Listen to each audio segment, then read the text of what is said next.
ஓம் நமோ வெங்கடேஷாய. காசி தமிழ்ச்சங்கமம் 4.0 பற்றின அப்டேட் இது. காசி தமிழ்ச்சங்கமம் 4.0ல் ட்ராவல் பண்ணவங்க காஷன் டெபாசிட் பே பண்ணியிருப்பீங்க. நேற்று நைட்லேருந்து அந்த காஷன் டெபாசிட் அமௌண்ட் ரிட்டர்ன் பண்ணுறதுக்கு ஸ்டார்ட் பண்ணியிருக்கிறாங்க. ஸ்டூடெண்ட்ஸ் கேட்டகரியில், ப்ரொஃபஷனல் கேட்டகரியில் எனக்கு தெரிஞ்சவங்க ட்ராவல் பண்ணவங்க சொன்னாங்க அவங்களுக்கு டெபாசிட் அமௌண்ட் ரீஃபண்ட் ஆகிருக்குன்னு சொல்லிட்டு. ஸோ செக் பண்ணுங்கள், எந்த பேங்க் அக்கௌண்ட்லேருந்து நீங்கள் பே பண்ணீங்களோ அந்த பேங்க் அக்கௌண்ட்டுக்கு உங்களுக்கு ரிட்டர்ன் பண்ணுவாங்க. உங்களுக்காக வேறு யாராச்சும் பே பண்ணிக்கிறாங்கன்னு வச்சுக்கோங்க, உங்களுக்கு தெரிஞ்சவங்க அவங்கள்ட்ட சொல்லி பார்க்க சொல்லுங்கள். ட்ராவல் பண்ணவங்களுக்கு இப்போ டெபாசிட் அமௌண்ட் ரிட்டர்ன் பண்ணுறதுக்கு ஸ்டார்ட் பண்ணியிருக்காங்க. 1400 பேர் ட்ராவல் பண்ணியிருக்கிறீங்க. ஸோ ஒன் பை ஒன்னாக அனுப்புவாங்க. வரலன்னா கொஞ்சம் பொறுமையாக வெயிட் பண்ணி பாருங்கள். பேங்க் அக்கௌண்ட்டை செக் பண்ணிக்கிட்டே 1 or 2 டேஸ்க்கு மேலே ஆச்சு, அப்பையும் வரல அப்படின்னா கேடிஎஸ் டீமுக்கு கால் பண்ணியோ மெயில் போட்டோ எல்லா டீட்டெயில்ஸும் சொல்லி கேட்டு பாருங்கள். அனுப்புறதுக்கு ஸ்டார்ட் பண்ணியிருக்கிறதா ரிசீவ் பண்ணவங்க என்கிட்ட ஷேர் பண்ணியிருக்கிறாங்க. அதனால் இந்த வீடியோ ஷேர் பண்ணுறேன்.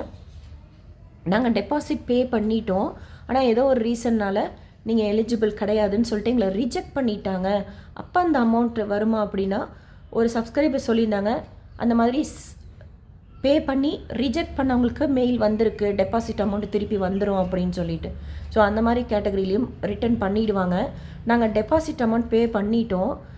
ட்ராவல் பண்ணுறப்போ நாங்களாக எங்கள் பர்சனல் ரீசனுக்காக போக முடியல ட்ரிப்பில் அப்படின்னா அந்த அமௌண்ட் ரிட்டர்ன் வருமா அப்படிங்கிறது எனக்கு தெரியல. நீங்கள் கேடிஎஸ் டீம்கிட்டே கால் பண்ணி கேட்டுக்கோங்க. ட்ராவல் பண்ணவங்களுக்கு டெபாசிட் அமௌண்ட் எல்லா கேட்டகரியில் இருக்கிறவங்களுக்கும் அனுப்புறதுக்கு ஸ்டார்ட் பண்ணியிருக்காங்க. ஸோ வெயிட் பண்ணுங்கள், உங்கள் அக்கௌண்ட்டை செக் பண்ணிக்கோங்க.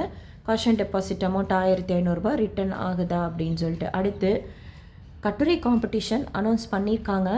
ஜனவரி 10 லாஸ்ட் டேட்டுன்னு சொல்லியிருக்காங்க. லாஸ்ட் டைம் என்ன பண்ணாங்கன்னா ஒரு தேதி சொல்லியிருந்தாங்க, அதுக்கப்புறமும் கொஞ்சம் டைம் கொடுத்தாங்க. பட் இந்த தடவை அப்படி கொடுப்பாங்களா என்னங்கிறது எனக்கு எக்ஸாக்டாக தெரியல. இப்போதைக்கு 10 லாஸ்ட் டேட்டுன்னு சொல்லியிருக்காங்க. மிஸ் பண்ணாமல் அட்டன் பண்ணுங்கள். தமிழ்லையும் எழுதலாம், இங்கிலீஷ்லேயும் எழுதலாம். ப்ரைஸு கேட்டகரியாக கொடுப்பாங்க. 7 கேட்டகரி இருக்கும் அப்படின்னா ஒரு கேட்டகரிக்கும் இங்கிலீஷில் செலக்ட் ஆனவங்களுக்கும் தமிழில் எழுதுகிறவங்களுக்கும் சொல்லிட்டு பிரித்து கொடுப்பாங்க. போன தடவை என்ன மென்ஷன் பண்ணியிருந்தாங்கன்னா 6 பேர் கொண்ட குழு அவங்க ஒரு கமிட்டியாக ஃபார்ம் பண்ணி இந்த கட்டுரையெல்லாம் படித்து பார்த்து செலக்ட் பண்ணியிருக்கிறதா மென்ஷன் பண்ணியிருந்தாங்க. நாங்கள் செலக்ட் ஆகிருக்கோங்கிற அந்த லிஸ்ட்டில் 6 பேர் கொண்ட குழுவாக இருந்து இந்த கட்டுரையை படித்து பார்த்து முடிவு பண்ணியிருக்கிறாங்க அந்த செலக்டட் கேண்டிடேட் அப்படின்னு சொல்லிட்டு சொல்லியிருந்தாங்க. நம்ம செலக்ட் ஆகிறோமோ இல்லையோ அது ரெண்டாவது. மிஸ் பண்ணாமல் அட்டன் பண்ணுங்கள். இப்போது ப்ரைஸ் வாங்கியிருப்பாங்க. ஃபஸ்ட்டு ப்ரைஸ் 10,000, 7,000, 5,000 போல் வாங்கியிருப்பாங்க. அவங்க இல்லாமல் அட்டன் பண்ணியிருப்போம்ல, நம்ம கட்டுரை எழுதி அனுப்பிச்சிருப்போம்ல, அவங்களையும் குலுக்கல் முறையில் தேர்ந்தெடுத்து செலக்ட் ஆனவங்கள கூட ஒருத்தரை கூட்டிகிட்டு வரலாம் ஆளுநர் மாளிகைக்குன்னு சொல்லியிருந்தாங்க. செலக்ட் ஆளுனாலும் நம்ம கட்டுரை எழுதியிருந்தாலே அவங்கள குலுக்கல் முறையில் தேர்ந்தெடுத்து அவங்க மட்டும் ஆளுநர் மாளிகைக்கு வரலாம். இந்த பரிசு வழங்கும் விழாவில் பங்கெடுத்துக்கலாம். கல்ச்சுரல்ஸ் இருக்கும் அண்ட் டின்னர் அரேஞ்ச் பண்ணியிருந்தாங்க.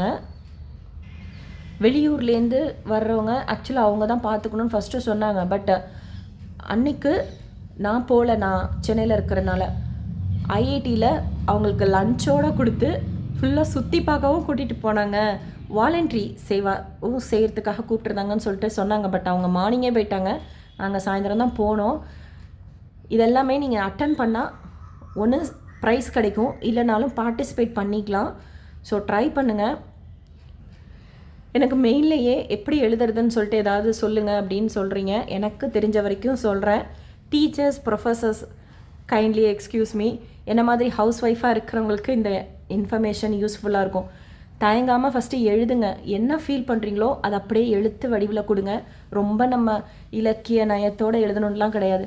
கேஷுவலாக நீங்கள் ஃப்ரெண்ட்ஸ் கிட்ட பேசுகிறதே ஒரு உரைநடை வடிவில் நீங்கள் எழுதுங்க. ஒரு முன்னுரை ஃபஸ்ட்டு ஃப்ரண்ட் பேஜில் name, KDS number, address, phone நம்பர்லாம் எழுதிக்கோங்க ஒரு பக்கத்தில். அடுத்த பேஜ்லேருந்து ஸ்டார்ட் பண்ணுங்கள். 1000 வார்த்தைகளுக்கு குறையாமல் அப்படின்னு சொல்லியிருக்கிறாங்க.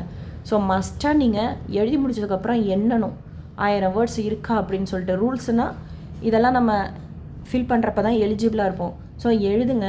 உங்களுக்கு 1000 வேர்ட் பத்தாது, ஆக்சுவலாக அதிகமாகவே இருக்கும். ஏன்னா 8 days ட்ராவல் இல்லையா.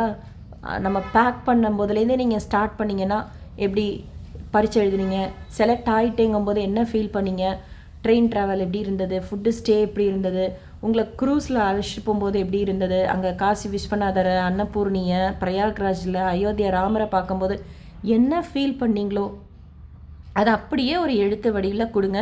முன்னுரை, பொருளுரை, டே 1, டே 2, டே 3 அண்டு ஒரு முடிவுரை போட்டு 1000 வேர்ட்ஸுக்கு குறையாமல் இருக்கிற மாதிரி பார்த்து நார்மல் A4 சைஸ் பேப்பர் இருக்கும்ல அதுலேயே நீங்கள் எழுதி அனுப்புங்க. டைப் பண்ணி எழுதணும்னு கிடையாது, கையால் எழுதி அனுப்புங்க.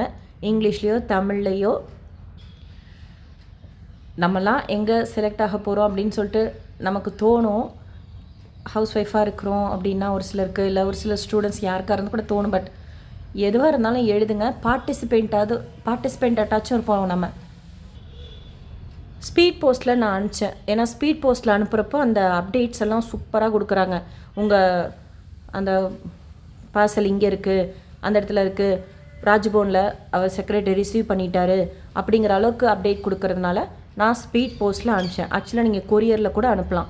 உங்களுக்கு எது கன்வீனியண்ட்டாக இருக்கோ அனுப்புங்க. ஸ்பீட் போஸ்ட்னால் அந்த அப்டேட்ஸ் நமக்கு கிடைக்கும். சரி, நம்மளது போய் சேர்ந்துருச்சு அப்படிங்கிற ஒரு சாட்டிஸ்ஃபேக்ஷன் இருக்கும். அதனால் எழுதுங்க, அவசியமாக பார்ட்டிசிபேட் பண்ணுங்கள், அனுப்புங்க.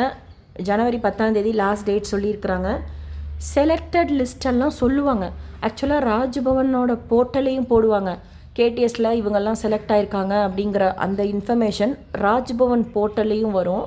கேடிஎஸ்லேயுமே நம்மக்கிட்ட ஷேர் பண்ணுவாங்க. யார் யார் செலக்ட் ஆகிருக்கோம் அப்படிங்கிற ஃபுல் லிஸ்ட்டு, கேடிஎஸ் நம்பரு, அதெல்லாம் ஃபுல்லாக டீட்டெயில்ஸோட நம்ம ஒரு குரூப்பில் வாட்ஸ்அப்பில் இருக்கோம்ல, அதில் அவங்களே அனுப்பிச்சி விட்ருவாங்க யார் யார் செலக்ட் ஆகிருக்காங்க அப்படின்னு சொல்லிட்டு. எழுதி அனுப்பிச்சிட்டோம், செலக்ட் ஆகலை, மீதி இருக்கிறவங்கள குலுக்கல் முறையில் தேர்ந்தெடுப்பாங்களோ அவங்களுக்கு தெரியப்படுத்துவாங்க, ஃபோன் பண்ணுறாங்க. ஒரு ஸ்டேஜுமே நீங்கள் ஆதார் எடுத்துக்கிட்டு வாங்க, கிளம்பி வாங்க, இந்த டைமுக்கு வாங்க, இத்தனை மணிக்கு வாங்க, வரீங்களா வாங்க, அந்த அளவுக்கு நம்ம உள்ளே நுழையிற வரைக்குமே ஆல்மோஸ்ட் கால்ஸ் வந்துக்கிட்டே இருக்கும். நம்ம அங்கே வரணும் அப்படிங்கிறதுக்காக. ஆளுநர் மாளிகைக்கு போகிறதுக்கு இது ஒரு பெஸ்ட் ஆப்பர்ச்சுனிட்டி. ஏன்னா ஜென்ரலாலாம் சும்மா போக முடியாது. அதனால் போனாங்க, ட்ரை பண்ணுங்கள். All the best. எழுதுகிறவங்களுக்கு கட்டுரை. நீங்கள் செலக்ட் ஆகிட்டிங்கன்னா இந்த வீடியோவோட கமெண்ட் செக்ஷனில் ஷேர் பண்ணுங்கள். எழுதுகிற எல்லாருமே செலக்ட் ஆனோம் அப்படின்னு சொல்லிட்டு ப்ரே பண்ணிப்போம். இந்த வீடியோ உங்களுக்கு இன்ஃபர்மேட்டிவாக இருக்கும்னு நினைக்கிறேன். டெபாசிட் அமௌண்ட் செக் பண்ணிக்கோங்க. காசி தமிழ்ச்சங்கமம் 5.0 பற்றின அப்டேட் இயர் 2 வரும். லைக் ஒரு நவம்பர் போல் வந்ததும் ஷேர் பண்ணுறேன். இந்த வீடியோ லைக் பண்ணி நிறைய பேருக்கு ஷேர் பண்ணுங்கள். கேடிஎஸில் ட்ராவல் பண்ணுறவங்களுக்கு யூஸ்ஃபுல்லாகவும் இன்ஃபர்மேட்டிவாகவும் இருக்கும். SSP lifestyle, SSP Tirupati updates YouTube சேனலை ஃபஸ்ட் டைம் பார்க்குறீங்கன்னா சப்ஸ்கிரைப் பண்ணி பக்கத்தில் இருக்கிற பெல் ஐக்கானையும் கிளிக் பண்ணி வச்சுக்கோங்க. டெய்லி திருப்பதி பற்றின அப்டேட்ஸ், அப்பப்போ மற்ற கோயில்கள் பற்றின முக்கியமான இன்ஃபர்மேஷனும் ஷேர் பண்ணுறேன்.